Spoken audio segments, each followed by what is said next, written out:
So let me paint a picture for you I see way too often. You open your mailbox and there it is. It's an IRS letter. You don't even open it right away. You put it on your counter, you shift it to your computer, your pocketbook, all the things. And you tell yourself, I am going to handle this after I get paid. Then another letter comes and another letter. And before you know it, you're looking at a balance that feels like it doubled when you swear you didn't do anything. And here's the part that you may not realize. The IRS isn't always loud first. They're quiet, they're slow, they're patient. And then they're not. Okay? So today we're going to talk about the IRS Time Bomb, how later becomes levy territory, and exactly what to do. I'm going to give you 7 simple steps so you don't end up paying thousands more to the IRS than necessary. I'm your host, Deltrease Hart Anderson, keeping the IRS out of your pocketbooks, wallets, and bank accounts. Welcome to this edition of Tax Problem Solved that I'm calling the IRS Time Bomb. How I'll deal with it later turns into real tax trouble. Let's go. So the lies we tell ourselves. The lie in this case is, if I don't deal with it right now, it's not real yet. Now, you may not say that out loud, but here's the thing. You may subconsciously be thinking that or believing that. So here's the problem with this. The IRS, their problems are real, okay? The IRS problems are like a leak behind a wall.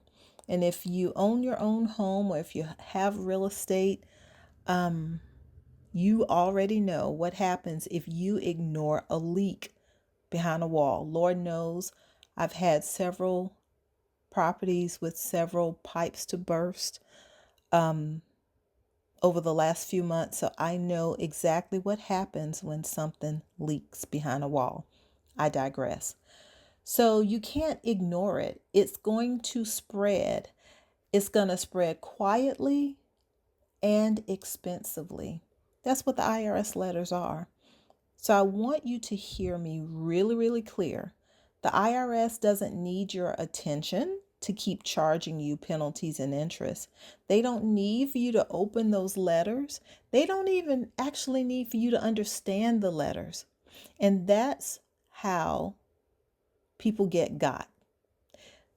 It just is. That's why people who are not doing anything and ignoring the letters, they end up way shocked when the IRS becomes loud, when the time bomb starts to explode. Okay? So here's what typically happens when you owe the IRS and you ignore them. First, you get the nice quiet letter. It's usually something like, you owe us a balance. You have a balance. Pay it by this date. Here are some options. That feels warm and fuzzy and manageable, okay? But everyone doesn't respond to warm, fuzzy, and manageable. So now the IRS sends another letter and their tone changes a little bit. Now it's, hey, we ain't heard from you. This is our second notice. We may take actions. See how they kind of flip the script on you a little bit?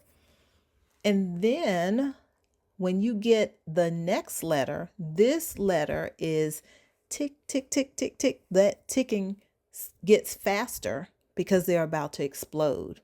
Okay?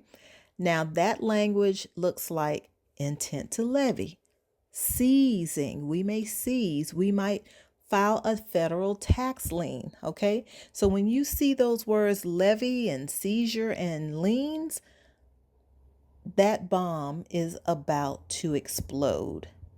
So what's happening behind the scenes, that leaking wall, if you will, penalties and interest, they're stacking up. A lot of the options that you had before, those options are shrinking. So your chances of fixing this with like a one quick payment or a quick phone call, those options are shrinking. And now your stress is rising, right? So the IRS can go from 0 to 100 real quick. They do it slowly initially, but once you don't respond, now their mood starts to change. Now the IRS, that time bomb is really about to explode. But here's the thing. One of the biggest reasons a lot of times people get trapped, it is really not about the letter itself. It is not about how much they owe on the letter. It is they don't fully understand what that letter means.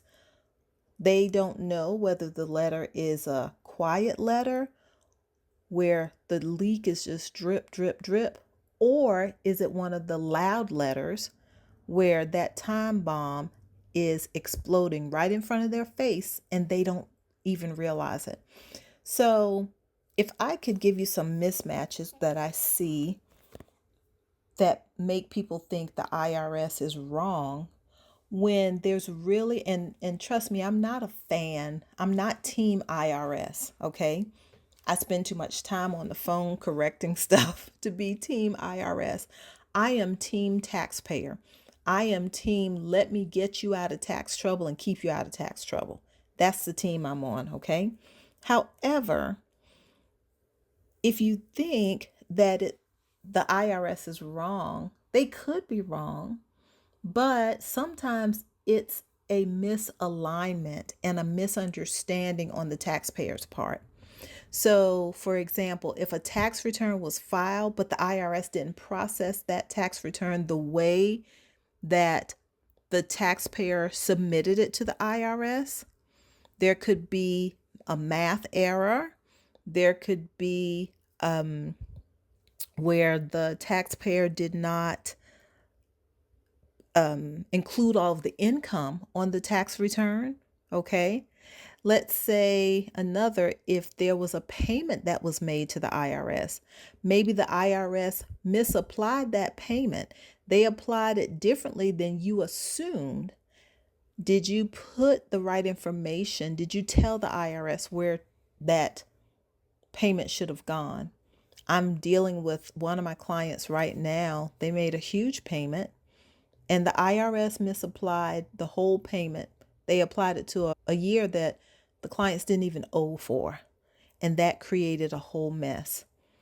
But those are some things, those are misalignments, they're mismatches, okay? And let's say the IRS has been sending you notices, but you moved and you never got those notices. Again, the IRS doesn't care that you didn't get the notice because the liens and levies and seizures, they go on whether you got those notices or not, unfortunately. Another thing I've seen, let's say you're on an installment agreement. Everything is going fine, but now you picked up additional debt with the IRS. The law is stating if you have a new debt, the IRS can forfeit or default on your installment agreement, your existing installment agreement. You didn't know that. So there's a misunderstanding, there's a misalignment in what your interpretation is and what the IRS's interpretation is. Okay? Let's say you had a balance and you filed late.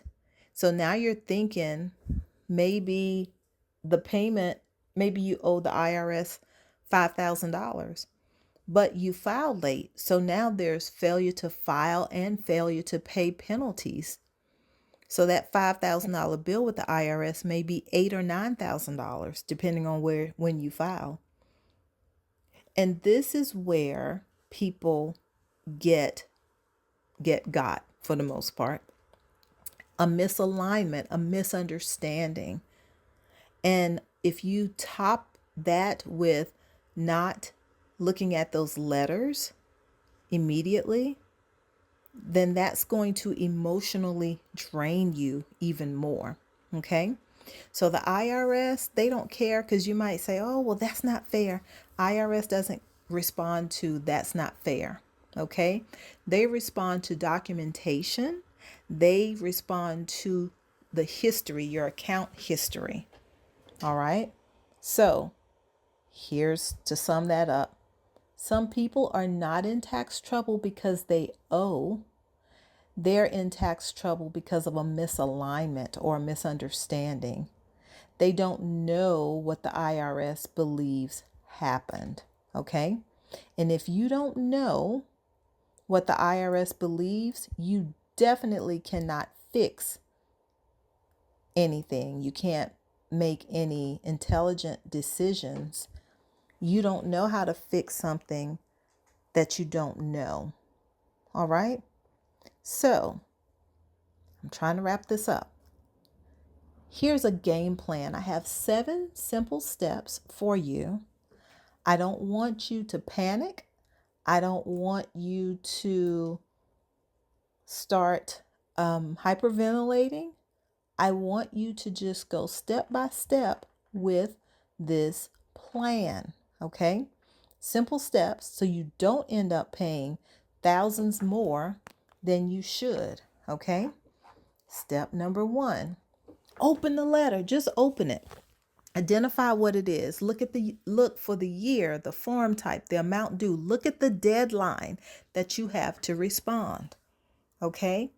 The next step, pull your record. Start with proof. Don't start with options or opinions, I should say. Start with proof. Where's a copy of your return for that year or years? Where's your proof of payments if they say that you did not pay? Where's your proof of withholdings, or where's your proof of income? If they say, hey, you got 100,000 in income and you only got 50,000 in income, where is your proof? Okay? Because they're going to have their proof. The next step, step 3, check if this is a real balance or if it's an adjustment situation. Okay? Some notices are math changes. Some notices are, hey, we're missing a form. Can you send it? Now, there are some notices that are, hey, you're missing a payment. You're missing an income source. You've underreported your income. Sometimes it's, we're going to disallow this credit because you didn't provide enough documentation, proof that you actually are due this credit. So you have to check to see what the notice is about. Step 4, decide what you can do immediately. Start formulating your options. Okay, there are really only a few choices. You can pay it in full. You can set up a payment arrangement or a payment plan to pay it in full. You can set up a payment arrangement or a payment plan, strategize where you can not have to pay them in full. We call those partial pay installment agreements.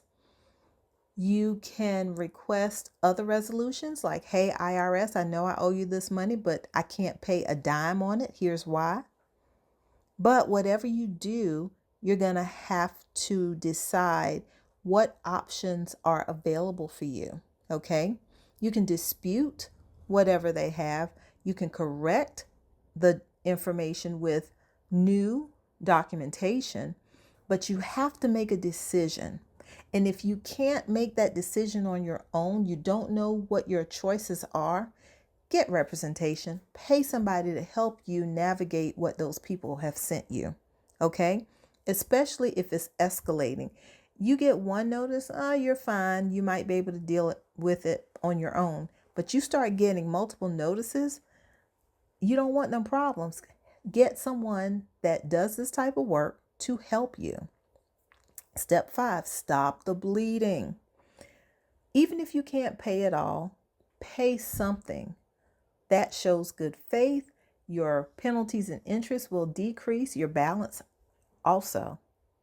Step number 6, protect your future. If you're on any kind of payment plan with the IRS, the biggest silent killer, the biggest time bomb is going to be the one where you create new debt. If you keep owing year after year, you are feeding the time bomb annually. You get kicked out of your installment agreement. So you'll owe $120 $25 payment might end up being $300, okay? If they allow you to get back on an installment agreement at all.